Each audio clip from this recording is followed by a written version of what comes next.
Congolaises et Congolais, mes très chers compatriotes.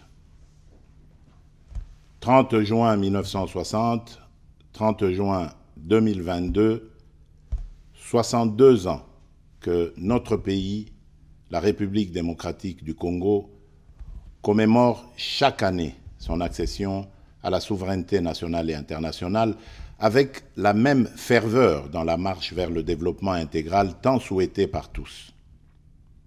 Le 30 juin 1960, cette date illustre, gravée de façon indélébile dans nos cœurs, est l'aboutissement de longues années de lutte sans relâche. Loin d'être un simple rituel, elle marque le couronnement historique des efforts inlassables de nos pères fondateurs, parmi lesquels Joseph Kasavubu et Patrice Emery Lumumba, dont la lutte que nous sommes appelés à pérenniser visait notre liberté et notre responsabilisation collective à prendre en charge notre propre destin, comme l'exprime si bien notre hymne national.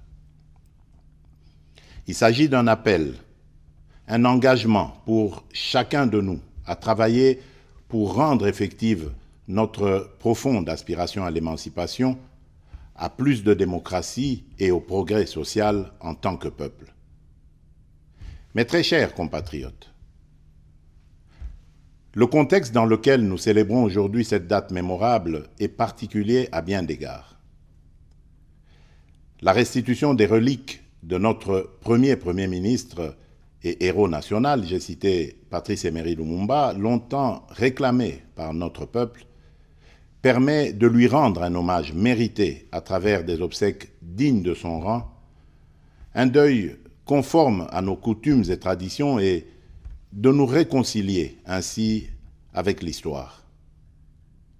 À ce propos, je me réjouis des regrets exprimés par le roi Philippe de Belgique le 8 juin 2022 sur l'esplanade du Palais du Peuple. En effet, avec des mots forts et profonds, il a dénoncé le régime colonial basé sur l'exploitation, le qualifiant de système pernicieux ayant honteusement terni l'histoire de la Belgique. Je me réjouis également des mots courageux prononcés le 20 juin dernier à Bruxelles par M. Alexander De Croo, Premier ministre, pour présenter les excuses officielles du gouvernement belge sur la manière dont son pays avait pesé sur la décision de mettre fin au jour de Patrice Emery Lumumba. Par ailleurs, pour compléter l'histoire glorieuse et héroïque des pères de notre indépendance, j'ai décidé, en date du 9 juin 2022, d'élever Joseph Okito et Maurice Mpolo, les deux compagnons d'infortune de Patrice Emery Lumumba, au grade de grands officiers dans l'Ordre national héros nationaux Kabila Lumumba. Mes très chers compatriotes, parlant de notre coopération bilatérale, en dépit des écueils qui ont émaillé notre parcours, la restitution officielle à notre pays par la Belgique du masque Kakungu du peuple Soukou augure une nouvelle ère et marque la dimension éminemment culturelle de cette nouvelle étape de la coopération belgo-congolaise. Cette restitution déclenche un véritable processus de réappropriation de notre patrimoine culturel et par là de notre identité. 62 ans après, la Belgique et notre pays sont désormais déterminés à se tourner résolument vers l'avenir et à écrire un nouveau chapitre de leur histoire afin de transmettre à la nouvelle génération une mémoire collective pacifiée. Mes très chers compatriotes, la célébration de ce jour a lieu dans un contexte sécuritaire particulièrement préoccupant qui affecte notre existence en tant que nation. Comme nous le savons, notre pays fait face à une énième agression de la part du Rwanda qui agit sous couvert du mouvement terroriste M23 et ce, en violation de tous les accords et traités internationaux. À ce sujet, garant de l'unité et de la cohésion nationale, je réitère mon serment constitutionnel de maintenir l'indépendance et l'intégrité territoriale et de sauvegarder l'unité nationale.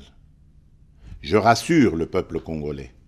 dans toute sa diversité, que je ne ménagerai aucun effort pour que la paix et la sécurité soient rétablies et que les agresseurs soient repoussés hors de notre territoire.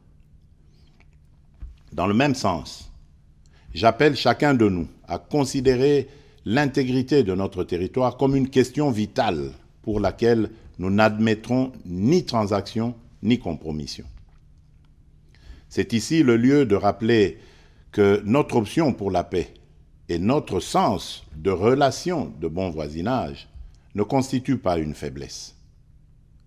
Les Congolais, peuple épris de paix et de justice, n'accepteront aucunement d'être agressés constamment. Pour imposer cette paix que nous appelons de tous nos vœux, nous userons de toutes les voies de droit nous reconnues pour que le peuple congolais vive définitivement dans la paix et la quiétude sur son sol. Mes très chers compatriotes, la paix et la sécurité nationale demeurent pour nous la priorité absolue. La République démocratique du Congo, notre pays, a déjà payé un lourd tribut, avec près de 10 millions de morts, ainsi que plusieurs millions d'autres personnes déplacées à la suite des atrocités commises par les forces d'agression, les forces négatives et les autres groupes terroristes étrangers, appuyés par des puissances extérieures. Pour mettre fin à cette situation, nous avons résolu d'orienter nos efforts vers le double front diplomatique et militaire.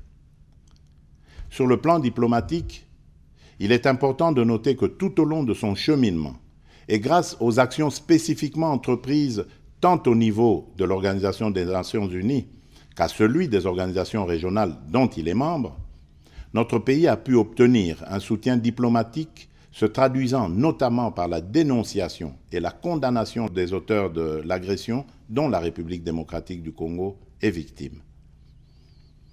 Le processus de paix de Nairobi, initié par le président Uhuru Kenyatta, entamé le 21 avril 2022 et ayant conduit aux consultations constructives avec les groupes armés locaux, est le fruit d'une réflexion mûrie lors des conclaves des chefs d'État de la communauté d'Afrique de l'Est, à laquelle notre pays a adhéré récemment.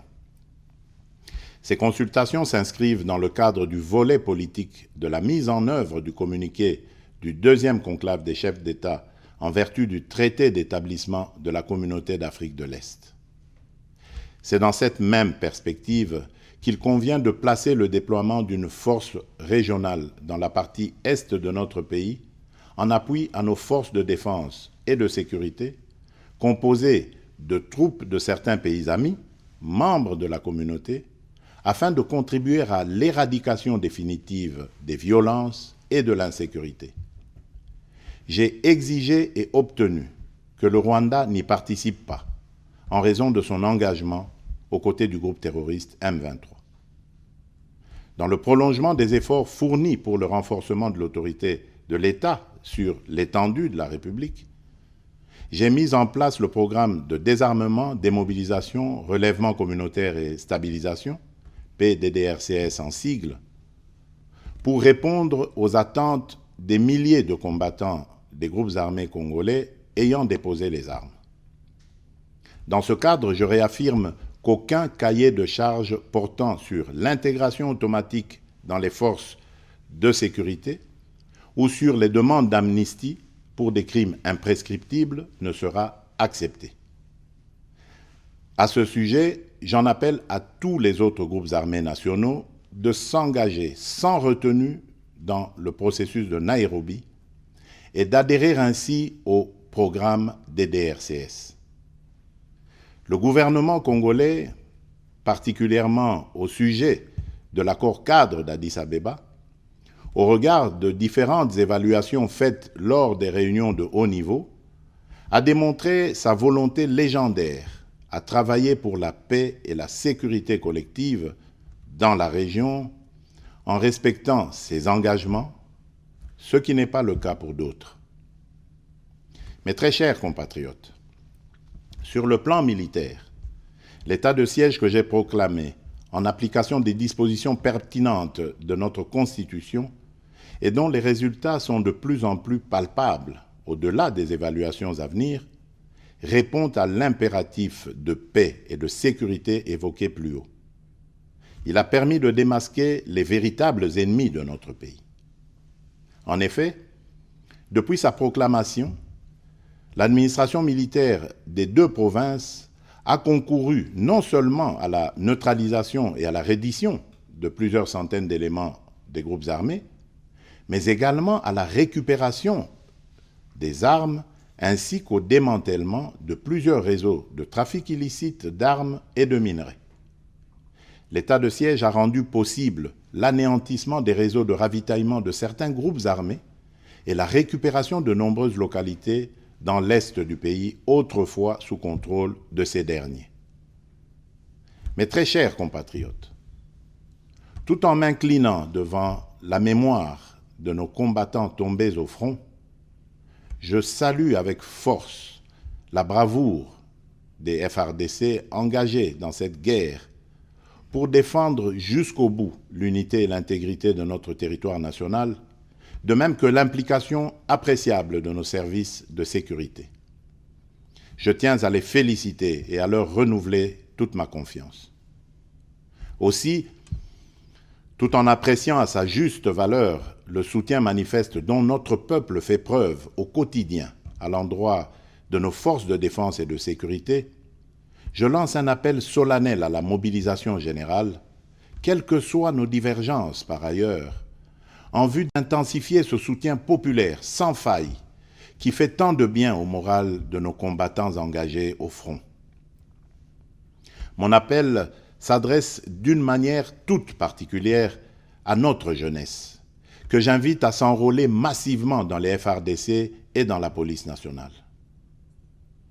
Mes très chers compatriotes, c'est dans le même contexte que j'enjoins le gouvernement de la République à renforcer les capacités logistiques et matérielles de nos forces de défense et de sécurité nécessaires pour soutenir leur montée en puissance. Cette commémoration est aussi l'occasion d'exprimer mes condoléances les plus attristées aux familles éprouvées et la solidarité de toute la nation à nos frères et sœurs de l'Est du pays, à nos compatriotes déplacés et aux autres victimes des violences et des affres de cette guerre nous imposée injustement. Afin d'éviter de tomber dans le piège de la xénophobie et du discours de haine, je vous exhorte, Congolaises et Congolais, à plus de vigilance et à respecter l'ordre établi. Notre diversité socio-culturelle, qui est une richesse inégalable, est un atout majeur pour notre développement et notre cohésion. Cette diversité fait la République démocratique du Congo et lui rend sa grandeur. Mes très chers compatriotes, le combat pour la libération n'est pas fini. Il se pose aujourd'hui en termes économiques et se gagnera sur le front du développement.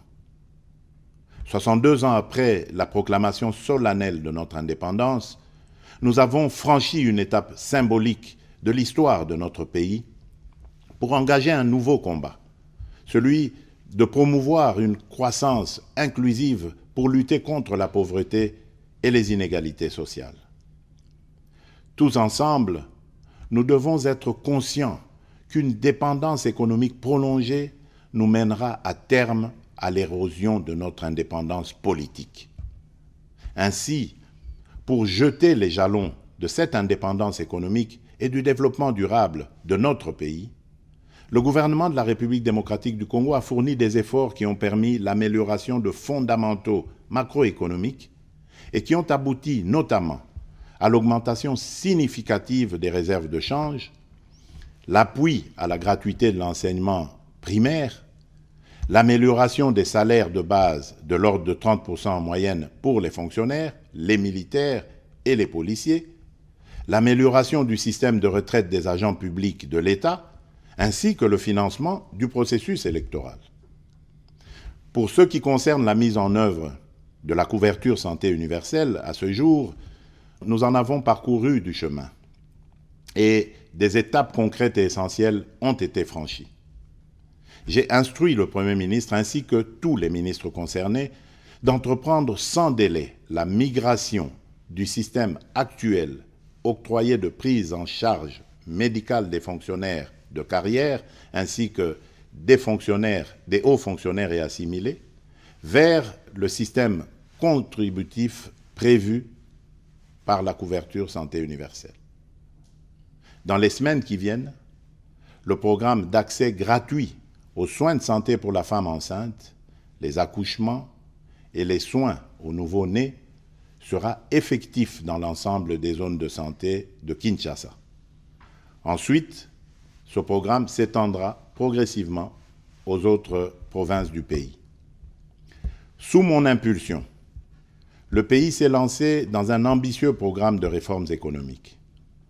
Ces dernières se complètent sur le plan financier par une mobilisation importante des ressources, tant internes qu'externes, lesquelles ont diversifié les sources de nos revenus. Il en va de même des efforts consentis pour améliorer le climat des affaires, renforcer la lutte contre la corruption, le blanchiment des capitaux et le financement du terrorisme, tout ceci en vue d'attirer des investissements étrangers. Cependant, il reste encore des défis considérables à moyen et long terme. Mes très chers compatriotes, cette date mémorable du 30 juin nous interpelle tous à l'unité.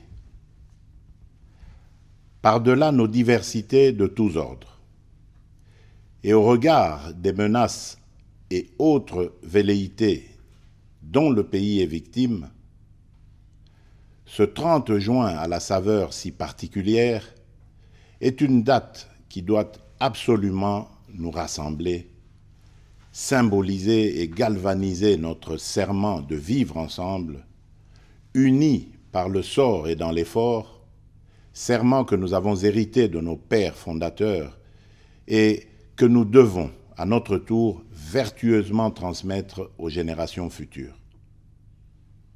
En restant sur la voie de la sagesse héritée de nos pères fondateurs, continuons à bâtir notre grand et beau pays, la République démocratique du Congo, cette belle terre hospitalière et bienveillante qui fait battre continuellement la chamade à nos cœurs, pour ainsi donner une allure forte à notre existence collective, à notre destin commun et à notre unité nationale. Bonne et heureuse fête de l'indépendance à toutes et à tous. Que vive le peuple congolais, que Dieu bénisse abondamment la République démocratique du Congo. Je vous remercie.